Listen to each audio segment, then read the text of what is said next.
Welcome back to lecture number 61. Today we're talking about historical topic 7.2, imperialism debates. The theme is America in the world, and we have one learning objective, which is explain the similarities and differences in attitudes about the nation's proper role in the world. So first we're going to look at the arguments for imperialism, that is to go out and conquer and take control of new territories for the economic financial gain of the United States. The key concept is imperialists cited economic opportunities, racial theories, competition with European empires, and the perception in the 1890s that the Western frontier was closed to argue that Americans were destined to expand their culture and institutions to peoples around the globe. So we're going to go through each of these reasons one by one, starting with economic opportunities.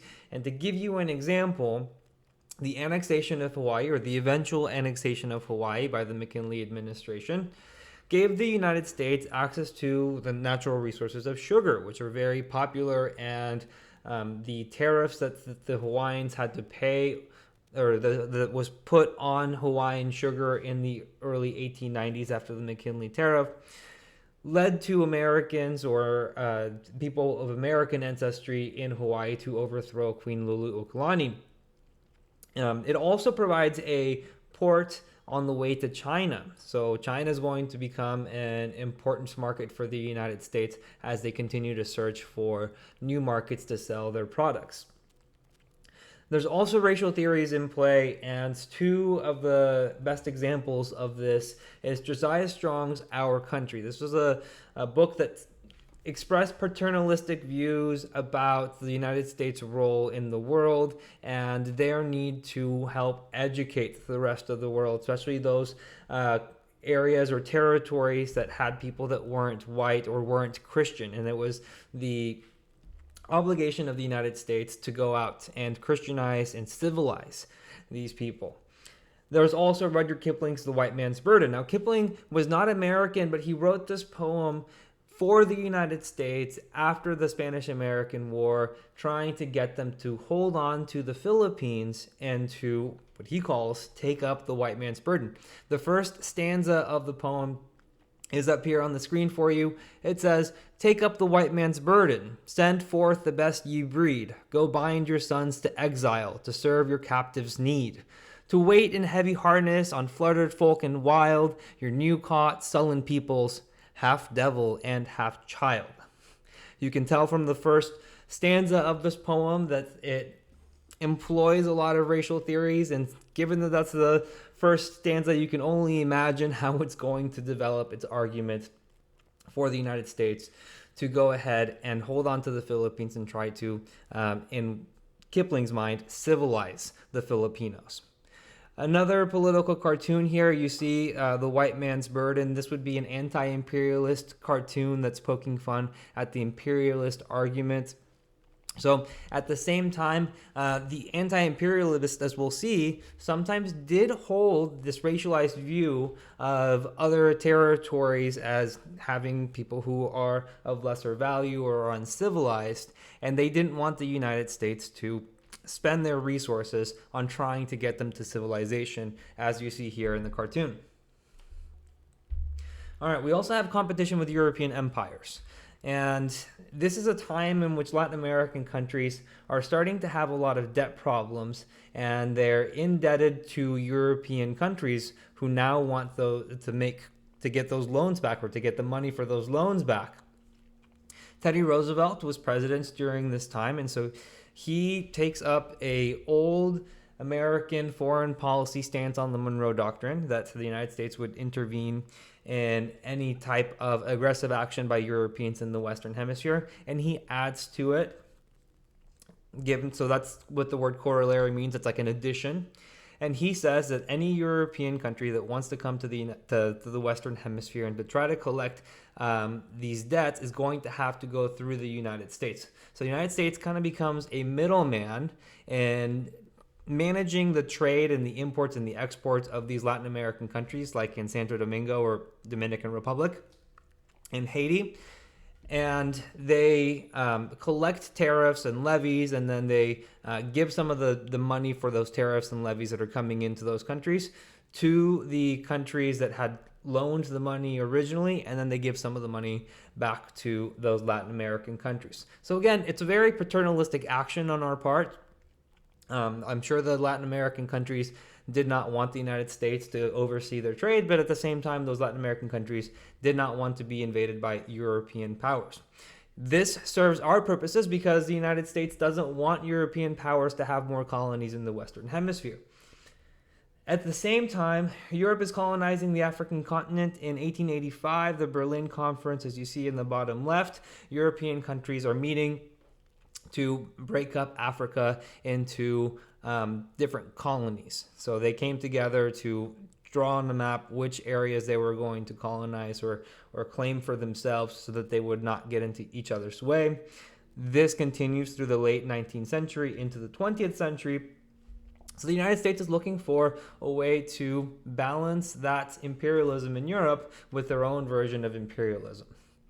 Additionally, we have the book, The Influence of Sea Power Upon History, written by Rear Admiral Alfred Thayer Mahan, seen on the top right. And he's arguing that throughout history, the country with the strongest naval power is traditionally the strongest country in the world.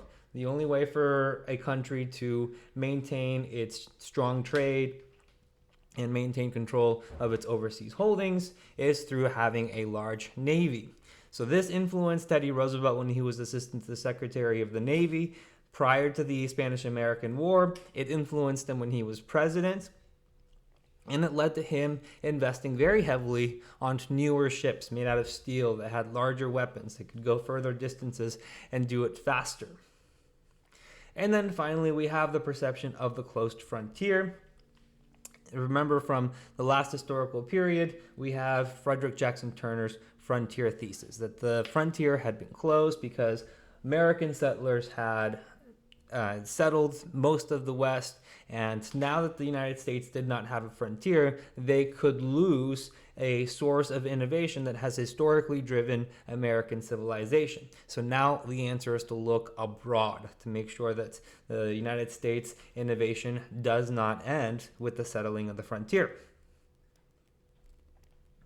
All right, let's look at the anti-imperialist argument now. So the anti-imperialists cited principles of self-determination and invoked both racial theories and the U.S. foreign policy tradition of isolationism to argue that the United States should not extend its territory overseas. So self-determination means that the people in one territory are going to choose their government. This is found in America's own founding documents. As you remember, in the Declaration of Independence, we did not believe that it made sense for a colony across the Atlantic Ocean, or a territory across the Atlantic Ocean, to be setting policy in the United States in an area that was far away, made up of different kinds of people and different ideas, different culture. So therefore, the same principle should be applied to people in the Philippines, people in Cuba, people in Puerto Rico. The political cartoon in the top is showing this irony that the United States has claimed self-determination for themselves, but is not allowing to give that up to these territories that they have conquered or acquired through war. On the blackboard, I know it's hard to see, but you can see that the United States must govern its new territories with or without their consent until they can govern themselves. So again, it has a very paternalistic view of the world, that the United States has to go out and civilize other people. All right, so racial theories also made up a part of the argument for the anti-imperialists. Madison Grant was a social commentator, and he wrote The Passing of the Great Race. He was arguing that the Nordic race, and as you can see from his map on the right, he believed that people from Scandinavia, Northern Europe, Great Britain, parts of Ireland, that they were a superior race. And by allowing people of inferior races to continue to immigrate to the United States or give them the opportunity to mix in with the Nordic races abroad, that it would dilute the superior race and lead to its extinction. So very reprehensible views about race, but nevertheless, it made up the basis for some anti-imperialists' reasons for why the United States should not acquire new overseas territories. There are also anti-imperialists who reject the theories of race that Madison Grant was putting forth, and because of that rejection, they believe that the United States had no reason or no basis for conquering and being an imperial power. All right, so we also have isolationism. George Washington's farewell address, if you think all the way back to historical period 3, said that the United States should not enter into any permanent entangling alliances, and so therefore we should continue that practice. It was expensive to build up a navy to defend the conquered territory, and it also opens the United States for a possibility of war. There was a group in the United States that was made up of prominent Americans. They called themselves the Anti-Imperialist League, and they were active in trying to get the United States to stop from becoming an imperialist power. We have notable members here. William Jennings Bryan, remember he ran for president in 1896. He will do so again in 1900. He will later become the Secretary of State under Woodrow Wilson. And we have Mark Twain, he was a writer, and Jane Addams, you know her from the Settlement House movement. Mark Twain wrote an essay called To the Person Sitting in the Dark in response to Rudyard Kipling's White Man's Burden. Here's an excerpt.